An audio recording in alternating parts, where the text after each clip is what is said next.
No cost too great. No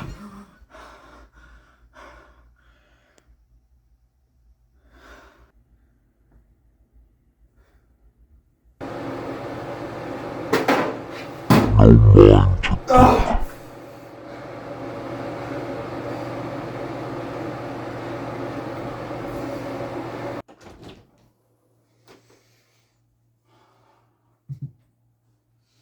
How's it going, you guys? It's your boy, Sebaeus Bombaeus, Edity Bombaeus here, back again with another video, and today I want to talk about my favorite game of all time. I know, I'm the first person you've ever heard say that, and quite frankly, I'm a little disappointed by that. I look at myself and I think, am I just saying this is my favorite game because everyone else says that too? That's not something I want to say, but it was a game I really enjoyed, and I'm also worried if I'm just saying that because when I first played it, I was so much younger than I am now. I was in 8th grade when I played this game for the first time, and now I'm a junior in college. So much time has gone by, and yet I still claim it's my favorite game. And with Silksong coming out in just a couple days, I figured what better way to get ready for Silksong than by replaying the original, and while I'm at it, seeing if this really is worth being called my favorite game of all time, along with so many other people's favorite game of all time.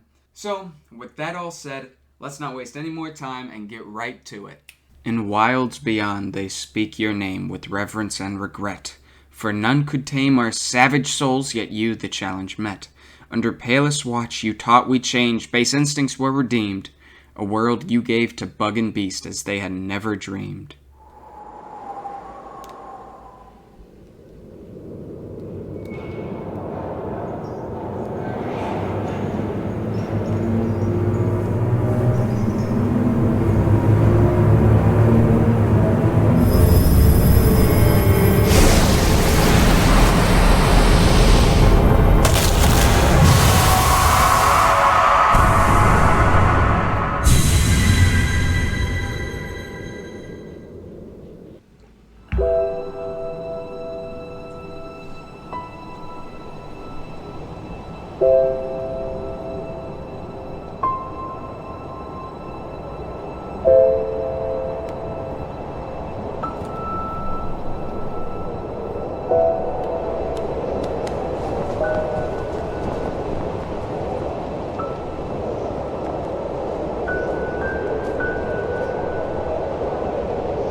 And the game begins. After making our way through the opening area, we find ourselves a door and a sign, which tells us of a civilization that we will soon enter, known as Hollow Nest. Through this door, we find the city of Dirtmouth, the fading town, where only one resident lives, being the Elder Bug, who tells us the tale of a kingdom down below. Perhaps dreams aren't such great things after all. So, with nothing else, we descend. This is where the game begins. And reach the forgotten crossroads. While exploring, we encounter a couple minor bosses, and of course, we find the Temple of the Black Egg. And here we meet Quirrell, who is absolutely fascinated by the black egg that stands before us. But with nothing for us to do here, we leave. To face the False Knight, the first major boss of the game, and he's already dead.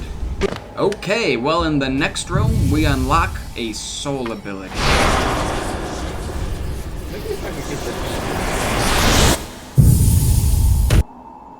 The Vengeful Spirit, which is a projectile that allows us to attack enemies from further away, as well as deal a bit more damage than our nail. With the new ability unlocked, it's time to explore new areas, specifically Green Path, where we find a familiar face. It's her. It's her. Wouldn't it be cool if she had a game coming out soon? She stops us in our tracks and demands a fight. Of course, once again, she is swiftly defeated, and we gain a new ability. Everyone, I present to you the dash. Would it seek to break the seals? They cannot be undone. They must be undone. Let us sleep, little shadow. Return to your darkness. Allow us peace.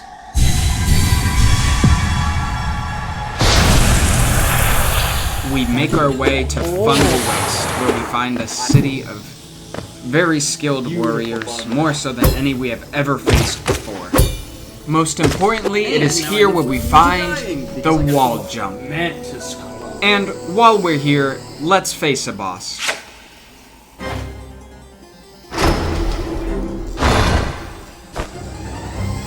The Mantis Lords are so much faster than anything we've ever faced before.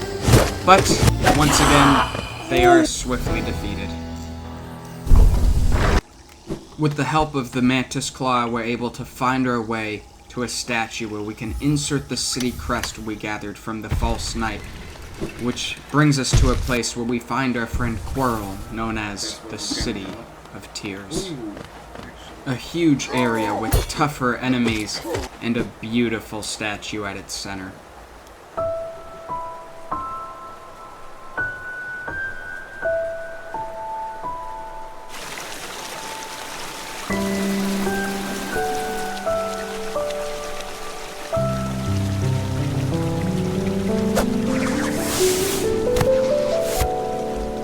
Hornet applauds us for making it this far, and asks us to search for a grave in ash, whatever that may mean, and a mark that this grave would grant us.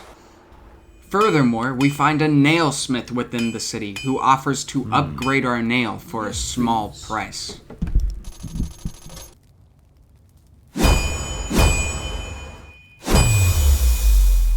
With our newfound nail, we make our way to the Soul Sanctum, an area with new enemies and even stronger bosses.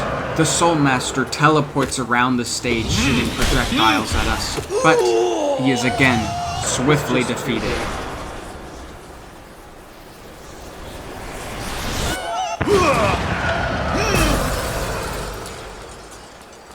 Phase 2 begins with him faster and oh yeah, he's dead again.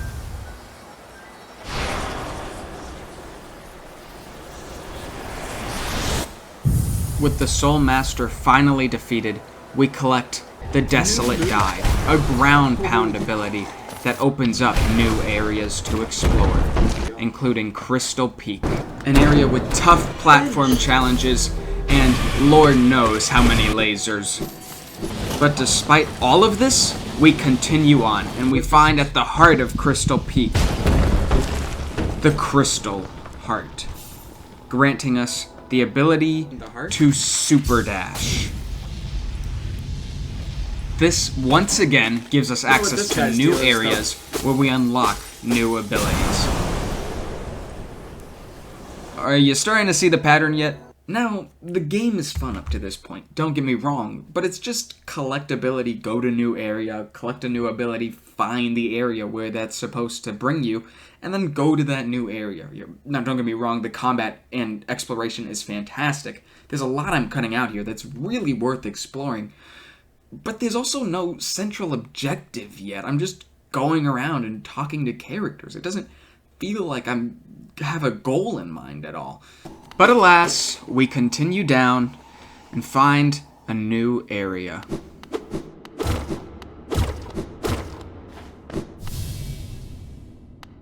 It is here where we are finally introduced to the creatures that have been stopping us so far. The Dreamers, including Monomon the Teacher, Lurian the Watcher, and Hera the Beast.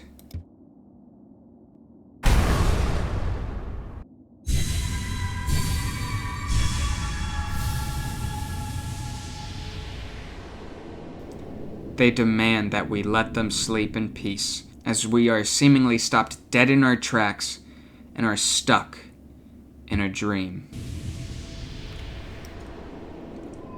It is here that we find a moth who flies away with platforms following behind them, granting us a way out of this place.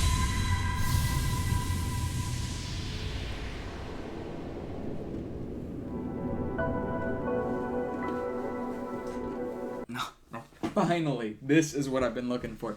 The dream nail. Oh, and the dreamers, this is an objective. There's the egg that we now have to break open to defeat this Hollow Knight. Oh, that's so sick. And I mean, yeah, it's another fetch quest. Defeat these guys and then go to the Hollow Knight. It's cool, but like we've seen it before. I don't see how this game is special. And we awake to find a new face. The seer who understands everything that has just happened, with the dreamers putting us to sleep and our new weapon to take them out. With the dream nail, we can take on new opponents, plenty of different dream bosses, and explore new areas.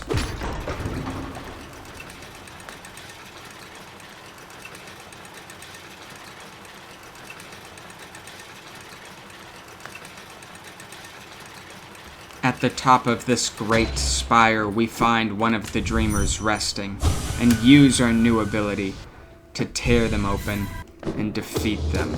But they don't fight back, and instead we absorb their power.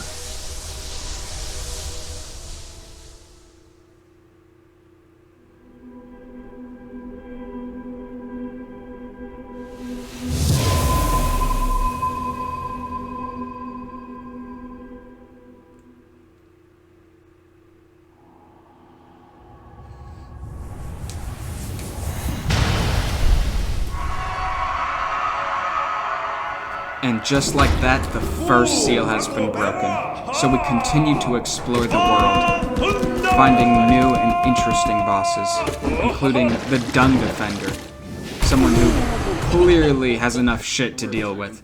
And we continue to descend to even the darkest parts of the kingdom, like the ancient basin, where we find a door that tells us that our pure vessel has ascended, and that behind this door there's a place that we shall no longer enter. So we continue our search, and instead find a face that looks eerily similar to our own knights.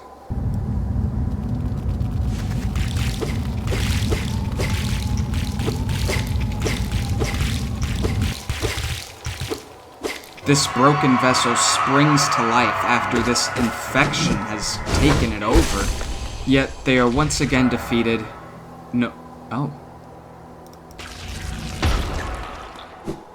After defeating the broken vessel, we make our way to a new ability, the Monarch Wings, which grant us the ability to double jump, once again allowing us to access new areas and fight new bosses.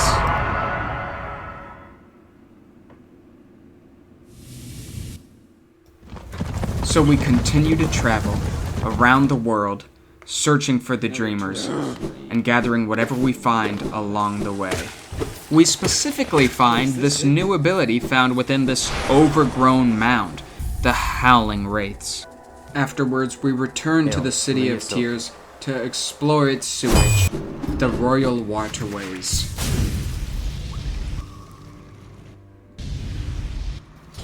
After a familiar enemy encounter, we continue down to discover Isma's Grove, and within it, Isma's Tear, an ability which allows us to swim in acid water without taking damage. With this, we return to Fog Canyon for the next dreamer, yet we find Quirrell just outside the dreamer's resting place, claiming that he feels beckoned to be here. Inside, we find Umu, a boss who's immune to our attacks, leaving us seemingly hopeless. That is, until Quirrell shows up and breaks Umu's gelatinous defense, allowing us to hit the boss. While this fight isn't hard, the duo of the Knight and Quirrell fighting together makes this fight very cinematic and a very fun experience. So we continue to find something hiding within this tank. Quirrell then joins us, explaining his role in aiding Manamon by helping hide her to keep her from being awoken. Of course, with Quirrell realizing that our time here means her seal must break, he reveals his mask as a tool to bring back the Dreamer.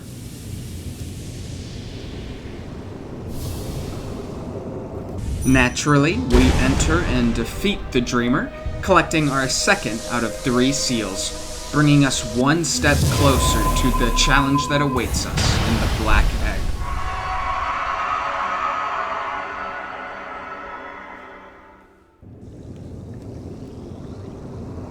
And with that, we carry on, leaving the archives and crossing through the Queen's Gardens. We'll be back here later, but for now, we're interested in descending.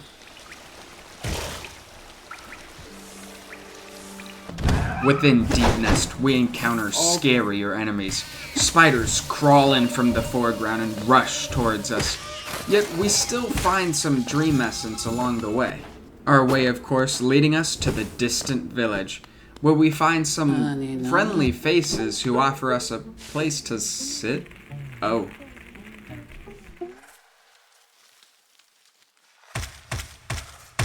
After breaking free of our web, we find ourselves in the beast den. What? What was that? I can kill him? Nope. Yep. Here we find Hera, the third dreamer, granting us the final seal needed to enter the Black Egg. So, we return to the crossroads.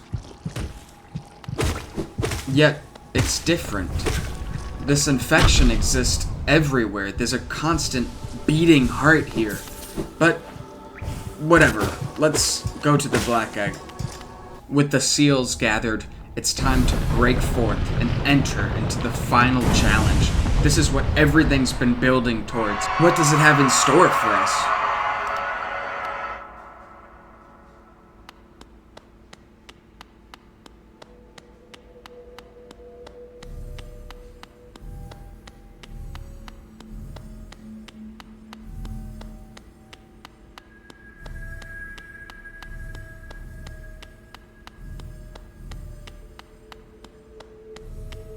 This area is very different from every other part of the game.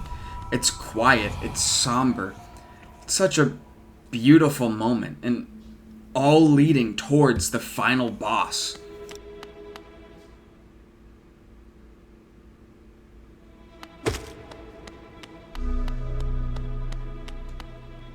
The Hollow Knight towers over us, still chained together despite all the seals. This is a pretty easy fight. For a final boss, I don't know if it's... No! I died. Oh, no. Oh. For those who don't know, I was playing in Steel Soul mode, which is Hollow Knight's variant of hardcore, meaning that once I die, I need to start the game over right back from the beginning. And I just died on the final boss. That is so discouraging. You know, the game was fun, but with Silksong coming out so soon, I don't know if I'll have time to get back there. It's a good game, but I just don't know if it's worth it. No way to break, no voice to cry, suffering. We need to go back. And so, after countless hours of off-camera grinding, we find ourselves back in Dirtmouth to give a proper introduction to the Hollow Knight. We don't need any of it.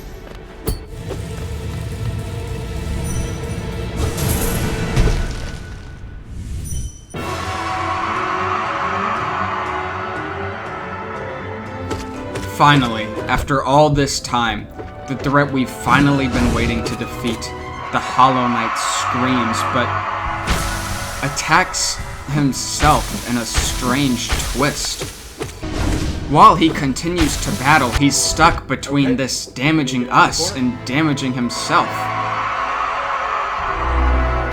Yet, after a certain point, he seems weak, he's slower, he's damaging himself more and more. And just like that, the Hollow Knight is defeated.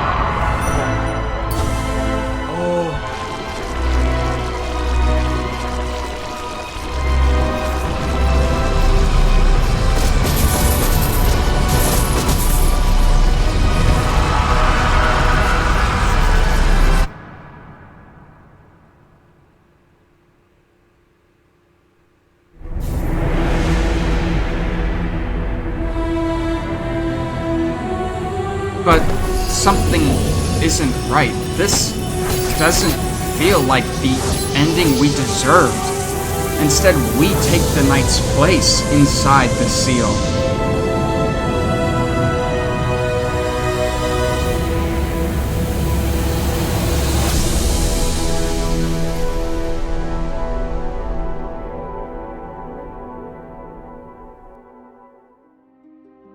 Was all the suffering, challenges, and deaths even worth it? Because I've died here before. That drives me forward, that forces me to play carefully, and I love that. Oh my god. This game is tough. While we are told congratulations and that we do have a steel soul, this isn't the ending we've been fighting for, so it's not the ending I'm gonna let us go out on. 42%, 2 hours and 31 minutes. This is gonna be a run through. We got more to do. Remember Frank Hornet saying we needed to visit a place of grave and ash. And that we do. We find the Kingdom's Edge located at the far end of the map, filled with ashes falling from the sky, bodies falling from the sky, and so many tough enemies. These fuckers. Despite all the primal aspids and the annoying hoppers, we make our way through the Kingdom's Edge and find a familiar face at the edge of the world. Oh, it stops you. Ready to take on Hornet? Gala negosa tros.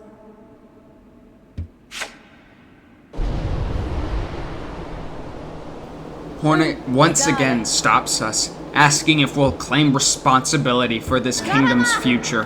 Hornet is faster now, with new attacks. She is still ultimately defeated, but with less ease than before.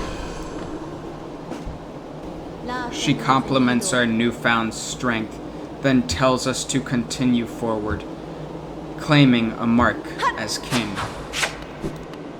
Following the path, we find the cast-off shell, a seeming dead giant, where inside we find the king's brand, a familiar-looking symbol. But before we can appreciate it anymore, the shell starts collapsing, and we have to escape.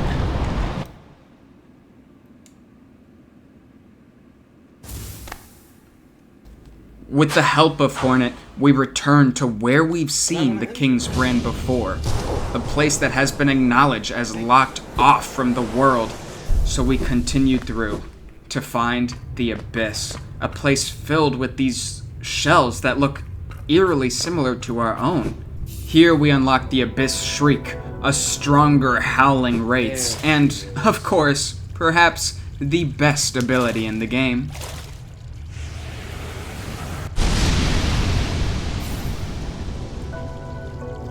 The Shade Cloak, which grants us the Shadow Dash, allowing us to dash through enemies without taking damage. When leaving, we once again run into Hornet. She asks of us to take the harder path and face the heart of the infection. To begin this newfound journey, we return to the Queen's Gardens, facing new enemies that, quite frankly, seem similar to enemies we've faced before. This fully takes fruition when we find the Traitor Lord, a boss that's a stronger but less coordinated Mantis Lord, seemingly so. He's swiftly defeated, and we continue on to find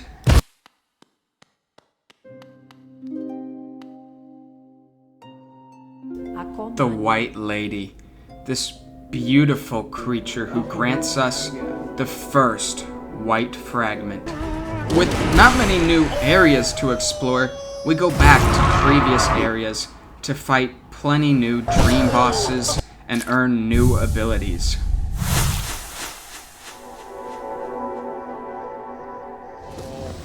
After a couple more dream bosses, we have finally gained enough essence to awaken the Dream Nail, allowing us to travel to even the most protected mines.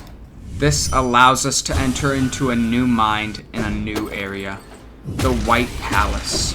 a beautiful castle filled with incredibly difficult platforming, buzzsaws everywhere, and of course, standing at its peak, the King of Hollow Nest.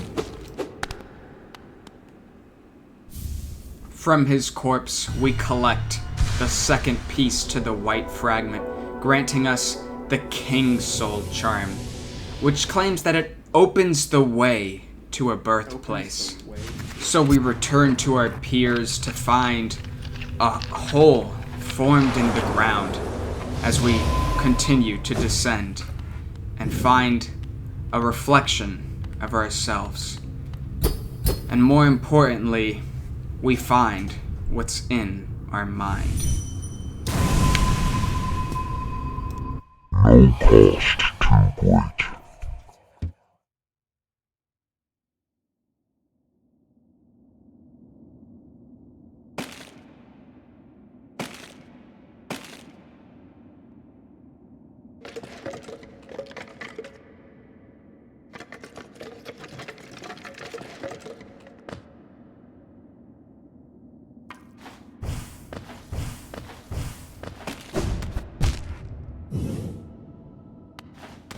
No mind to think.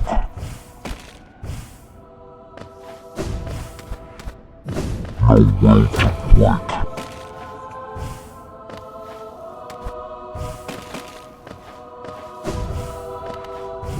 No voice to cry suffering. Born of God and void.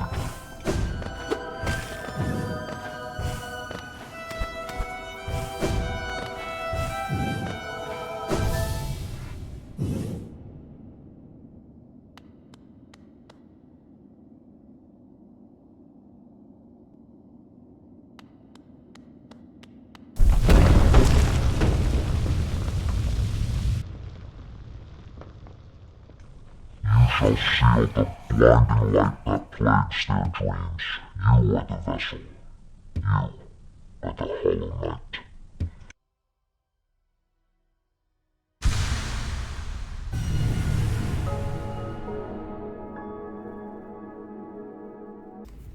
We awake to find that the King Soul is gone, and in its place, the Void Heart, a charm that cannot be unequipped. So we return to the Black Egg to find Hornet, appreciating the path that has been opened before us, stating that she will help us in any way she can for the final fight. The Hollow Knight fight begins the same as before, this beautiful battle, this beautiful tragedy. Yet, in the midst of the battle, we find ourselves an ally as Hornet swings into battle and stuns the boss, allowing us to enter the Hollow Knight's mind.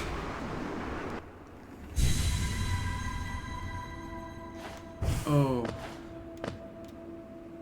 This is it.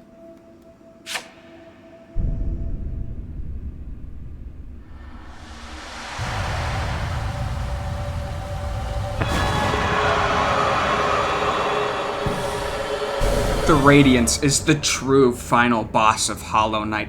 This giant moth.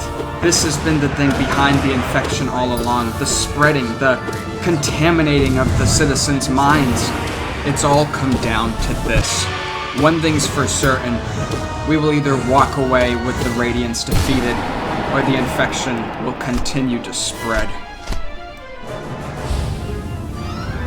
As Phase 2 begins, the Radiance flies into the air, platforms everywhere, as she continues to have her same attacks with beams of light going across the screen and in every which direction, yet she continues upward, with more platforms following behind. So naturally, we follow, our Shade brethren gathering around us, with the Void Heart uniting us all as we make our way to the top. This is the end.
Thank you, Team Cherry, for this absolute masterpiece. I don't know what to say, so I'll let Stream Sabian take it over. Thank you, Team Cherry. Oh, good. I enjoyed replaying this game a lot. Dying in Steel Soul was so discouraging. In the first death, I thought I was going to quit and just not come back. But you know what? I'm glad I did. And I enjoyed replaying up to the points where I died. It was discouraging, yeah, but I got a little bit faster and a little bit better with each time. And, what a phenomenal game. I know what I need to do.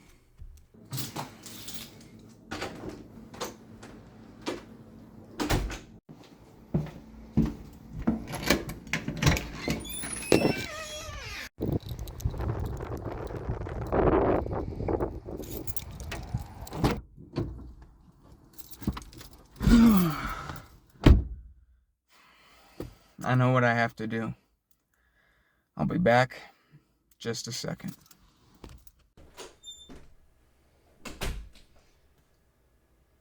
Oftentimes, when I look in the mirror, I think about my past mistakes, all the people I've hurt and the things I've done that have hurt me, and it just, I get demotivated to continue fighting for more.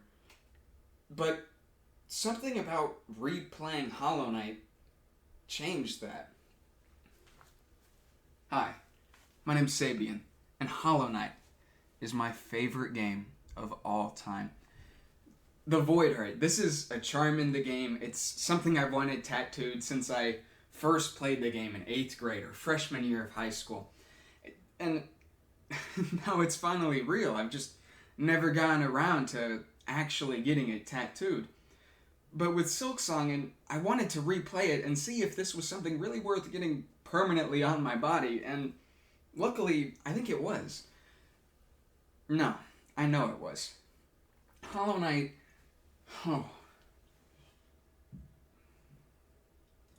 The Void Heart is at the center of the game. It's how you unlock the true ending. It's what unites the shades together, and together they defeat the Radiance, and perhaps most importantly, this charm is a part of its bearer, and it cannot be unequipped.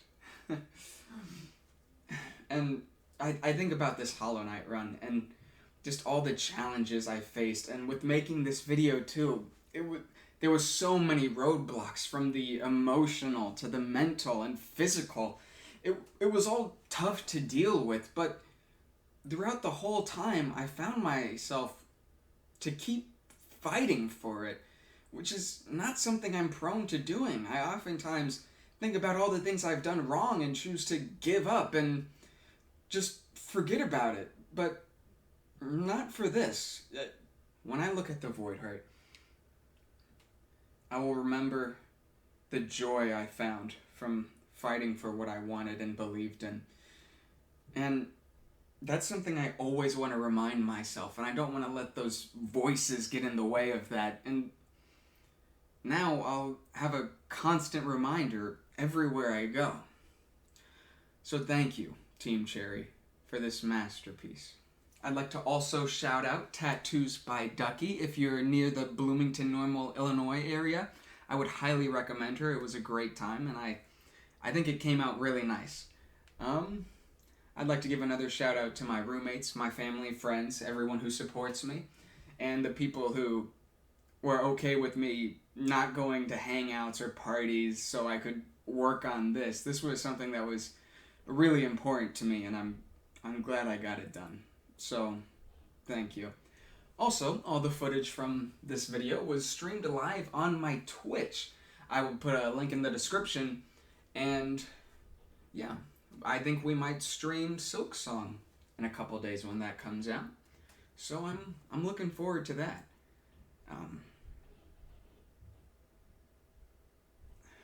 Thank you as well for watching.